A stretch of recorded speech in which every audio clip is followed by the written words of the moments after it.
آپ قبر کی بات کرتے ہیں، موت جس وقت آ رہی ہوتی ہے، بلکہ موت آنے سے بھی پہلے جب ملک الموت آتا ہے تو اسی وقت کلیئر ہو جاتا ہے کہ اس نے جنت میں جانا ہے کہ جہنم میں جانا۔ نبی کریم صلی اللہ علیہ وسلم نے فرمایا ملک الموت جان نکالنے آتا ہے، حضرت براء بن عازب رضی اللہ تعالیٰ راوی ہیں اس حدیث کے، کہ ملک الموت آ کے کان کے پاس بیٹھ کے اس کو کہتا ہے بھی جان نکلنی ہے، ادھر ہی پڑا ہے دنیا میں، تو وہ آ کے کان کے پاس کہتا ہے اس کو جس نے جنت میں جانا ہوتا ہے اس کے لیے وہ جنت سے کفن لے کے آتے ہیں، خوشبودار کفن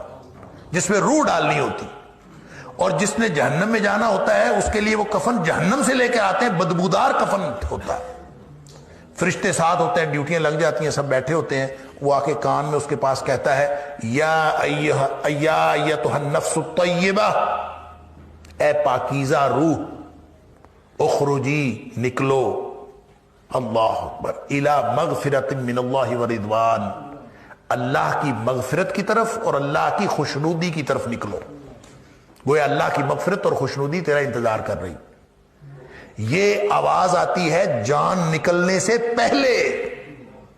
اسی وقت پتہ چل جاتا ہے کہ اللہ کی خوشنودی میرا انتظار کر رہی ہے، اللہ کی مغفرت میرا انتظار کر رہی ہے۔ لہٰذا نبی کریم صلی اللہ علیہ وسلم فرماتے ہیں پھر وہ بھاگ کے نکلتی ہے وہ روح، جس کو پتہ چل جائے اسی دنیا میں پڑے پڑے کہ میرا اللہ مجھ سے خوش ہے اور اللہ نے میری مغفرت فرما دی ہے۔ یہ مجدہ تو، یہ خوشخبری تو اسی وقت سنا دی جائے، فوراً نکلتی ہے، ایسے جیسے مشک پانی کی بھری ہوئی ہو، اس کا بند کھول دیا جائے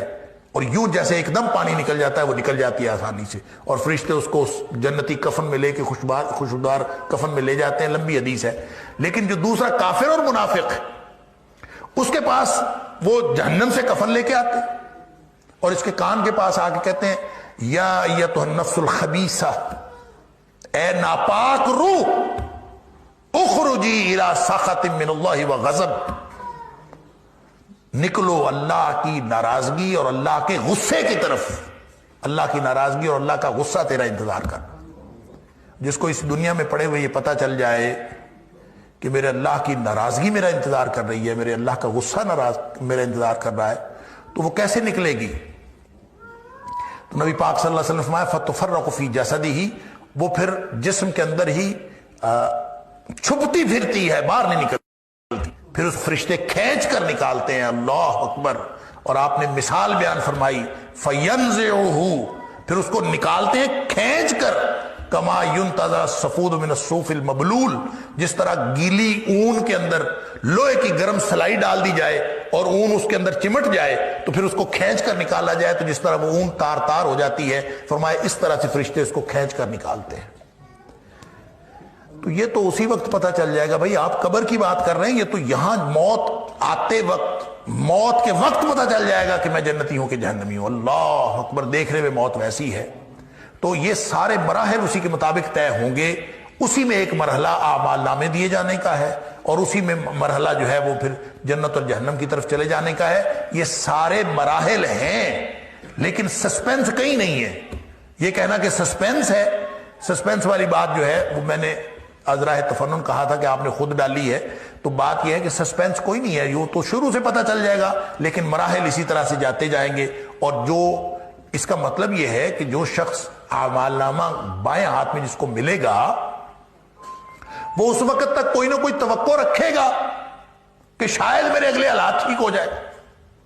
ہو سکتا ہے ایسی بات ہو، اس لیے وہ دیکھتے ہی جو ہی اس کو اعمال نامہ ملے گا تو وہ کہے گا کہ یا لیتنی لم اوت کتابیہ، اے کاش مجھے اعمال نامہ دیا ہی نہ جاتا اور میں اس سے پہلے ہی مر جاتا، موت آئی تھی، موت کے بعد میں مجھے دوبارہ زندہ ہی نہ کیا جاتا۔ تو اس کا مطلب ہے وہ جو اگلا عذاب دیکھے گا اس کے مقابلے میں پچھلا عذاب تو کچھ بھی نہیں ہوگا، لہذا ہر مرحلے پر اس کو یہ توقع ہوگی شاید آگے حالات ٹھیک ہو جائے، لیکن اس کے حالات خراب سے خراب تر ہوتے چلے جائیں گے۔ یہ ویسے تو متشابہات ہیں، یہ اخروی حالات کیسے ہیں یہ اللہ کو معلوم ہے، لیکن جو معلوم ہوتی ہے، جو باتیں نبی پاک صلی اللہ علیہ وسلم نے بتائی ہیں وہ بس اتنی ہے۔ موت کے وقت بھی فرق ہوگا، کافر منافق کی موت اور ہے، مومن کی موت اور ہے، قبر میں بھی فرق ہوگا، حشر میں بھی فرق ہوگا، ہر جگہ پہ ان کا فرق ہوگا۔ اور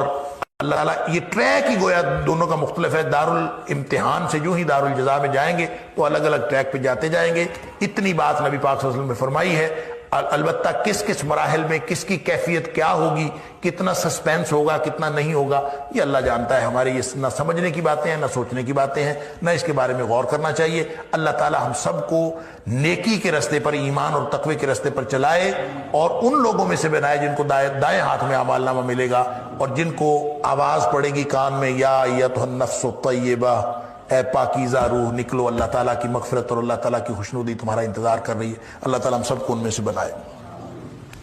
اللہم اہدنا بالقرآن العظیم، اللہم انفعنا بالقرآن العظیم، اللہم ارحمنا بالقرآن العظیم، اللہم اجرنا من النار بالقرآن العظیم، اللہم ادخلنا کلنا الجنة الفردوس بالقرآن العظیم، اللہم اجعل القرآن لنا اماما ونورا وہدى ورحمة، اللہم اجعل القرآن ربیع قلوبنا ونور صدورنا وجلاء احزاننا وذهاب همومنا وغمومنا، وصلی اللہ تعالی علی خیر خلقہ محمد وعلی صحبہ اجمعین، آمین آمین برحمتک۔